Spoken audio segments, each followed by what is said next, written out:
ذنون مصری کہنے لگے یہ اللہ کی شان، بندہ ادھر بے ہوش، اس کی جان لینے سانپ پہنچ گیا، اللہ نے یہ انتظام کیا کہ اس اسکارپین کو وہاں تک پہنچایا اور جا کے اس نے سانپ کو مارا، یہ ہو نہ ہو یہ اللہ کا کوئی بہت نیک بندہ آدمی ہے، یہ بہت بڑا اللہ کا ولی ہے۔ حضرت ذنون مصری کہتے ہیں میں اس کے قدم چومنے کے لیے آگے بڑھا، وہ بے ہوش پڑا ہے۔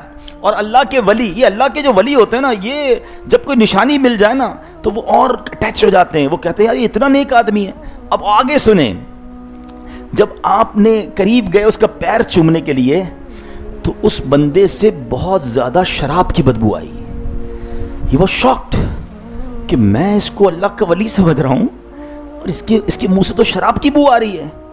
اب اتنے میں غیب سے آواز آئی، اے ذنون حیران کیوں ہوتا ہے، یہ میرا ہی بندہ ہے، اگر اللہ صرف نیکوکاروں کی حفاظت فرمائے گا تو گناہ گاروں کی حفاظت کون کرے گا؟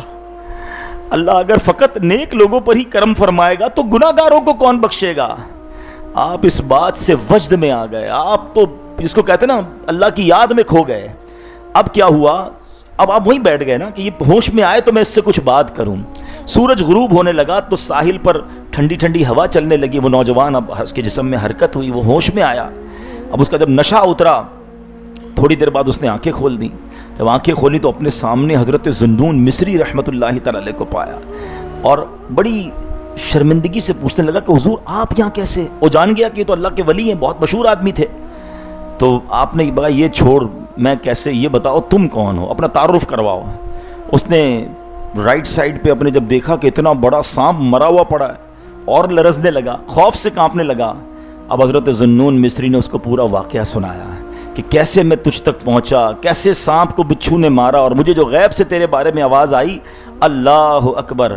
اب وہ گناہگار اپنے سر پر مٹی ڈالنے لگا اور کہنے لگا اگر وہ ذات اپنے گناہگار بندوں کے ساتھ ایسا سلوک کرتی ہے تو پھر نیکوکاروں کو کیسا نوازتی ہوگی۔ جب وہ کریم اپنے نافرمانوں پر اتنا مہربان ہے تو وہ اپنے نیک بندوں پر کیسا مہربان ہوگا۔ یہ کہہ کر اب وہ جنگل کی طرف چلا گیا، گناہوں سے توبہ کی، مجاہدے کرنے لگا، اور ایک وقت ایسا آیا کہ وہ شرابی جو تھا اس کا شمار بھی اللہ کے نیک بندوں میں ہونے لگا۔ اللہ اکبر۔ بلکہ رب نے اس پر اتنا کرم فرمایا کہ اگر وہ کسی بیمار کو دم کر دیتا تھا اللہ اس کو شفا عطا فرما دیتا تھا۔